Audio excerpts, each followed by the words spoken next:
அனைவருக்கும் அன்பான வணக்கங்கள். இது மகாபெரியவா ஆன்மீகம் யூடியூப் சேனல். உங்கள் வீட்டில் இது இருந்தால் முதலில் இதை எடுத்து தலையை சுத்தி வீட்டுக்கு வெளியில தூக்கி வீசுங்க.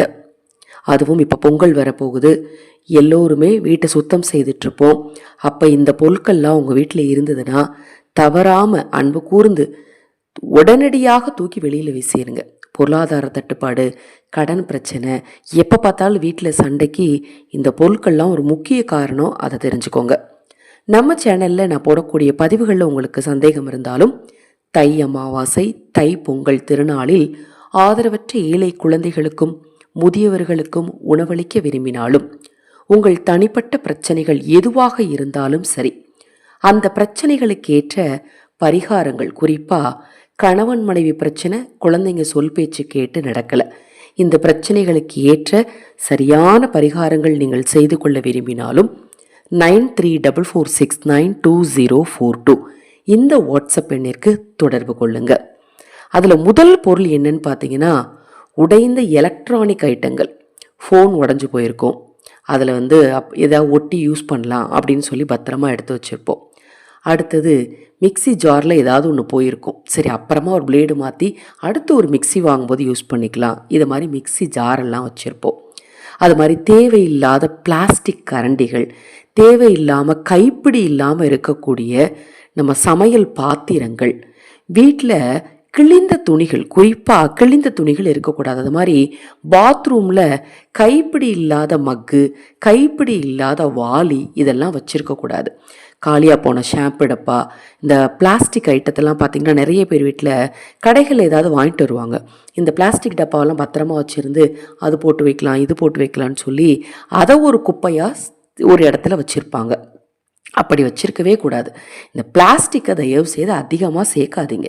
அப்படி நீங்கள் அதை யாருக்காவது கொடுக்கணும், ஏதாவது பழைய குழம்போ ஏதோ மீதி ஆயிடுச்சுன்னா யாருக்காவது அதை கொடுக்கணும், அதற்காக அதை வச்சுருக்கேன் அப்படின்னா அதை நல்லா சுத்தப்படுத்தி தொடச்சி அதை ஒரு அட்டை டப்பாவில் போட்டு வீட்டுக்கு வெளியில் எங்கேயாவது ஒரு ஓரத்தில் பத்திரமா வைங்க, வீட்டுக்குள்ளே வைக்காதீங்க. அது மாதிரி உடைந்த கண்ணாடி பொருட்கள் அவங்க வச்சுருந்தாங்க, அதை வாட்சில் கண்ணாடி உடஞ்சிருக்கும், எங்கள் சொந்தக்காரர் ஒருத்தர் எனக்கு அன்பாக கொடுத்தது, அது உடஞ்சிருக்கு, இருந்தாலும் அவங்க ஞாபகார்த்தமாக வச்சுருக்கேன், ஒன்று போய் அந்த கண்ணாடியை மாற்றி பத்திரமா வைங்க. இல்லை அப்படின்னா தயவு செய்து அப்புறப்படுத்திடுங்க. எழுதாத பேனா எழுதாமல் இருக்கும், அது மாதிரி மூடி இல்லாத பேனா, கிழிந்த நோட்டு, கிழிந்த உடைகள், குறிப்பாக இந்த கிழிந்த துணியை வச்சிருக்கவே கூடாது. அதுவும் பெண்கள் செய்யக்கூடிய ஒரு முக்கியமான விஷயம்னா, இந்த உள்ளாடைகள் கிழிந்ததை அடிக்கடி உபயோகப்படுத்துவாங்க. அதிலும் ஒரு சிலர் பார்த்தீங்கன்னா இந்த உள்பாவாடையை எடுத்து தலை துடைக்க உபயோகப்படுத்துவாங்க. அதெல்லாம் செய்யவே கூடாது, தரித்திரத்தை ஏற்படுத்தும். பிஞ்சு போன செருப்பு, அதுவும் வாசலில் பார்த்தீங்கன்னா இந்த செப்பல் வைக்கிற ஸ்டாண்டு ஒரு பக்கமாக நின்றுட்டுருக்கும், அந்த ஸ்டாண்டு பிஞ்சு போயிருக்கும், அதை ஒழுங்காக சரி பண்ணியிருக்கவும் மாட்டாங்க. அது மாதிரி அந்த பிஞ்சு போன ஸ்டாண்டு, வாசலில் அங்கங்கே தொங்கிட்டு இருக்கிற குப்பைகள், இதை மாதிரி தேவையில்லாத பொருட்கள். கட்டப்பை, நிறைய பேர் வீட்டில் பார்த்திங்கன்னா அந்த கட்டப்பை மோகம் அதிகமாக இருக்கும். அது பார்த்திங்கன்னா ஒன்றில் கைப்பிடி இருக்காது, ஒன்றில் அந்த சைடில் ஓரத்தில் லேசாக கிழிஞ்சிருக்கும், அதெல்லாம் சேர்த்து வச்சுருப்பாங்க. அது மாதிரி பிள்ளைங்களுடைய பழைய லஞ்ச் பேக்கு, அந்த லஞ்ச் பேக்கெல்லாம் தூர போடாமல் இப்போ எப்போவாது யூஸ் பண்ணிக்கலாம். ஒருவேளை அது உங்களுக்கு யூஸ் ஆகும் அப்படின்னா அதை நல்லா சுத்தப்படுத்தி அதில் கிழிசல் இருந்துச்சுன்னா தச்சு அதை எடுத்து ஒரு பைக்குள்ளே வச்சு பத்திரமா வைக்கணும். அங்கே இங்கனெல்லாம் போட்டு குப்பையாக வைக்கக்கூடாது. மொத்தத்தில் உடைந்த கிழிந்த நைந்த பொருட்களை வீட்டில் வச்சிருக்காதீங்க. அதை தூக்கி வெளியில் அப்புறப்படுத்தினீங்கன்னா கண்டிப்பாக உங்கள் வீட்டில் வீண் சண்டைகள் குறையும், கடன் குறையும்.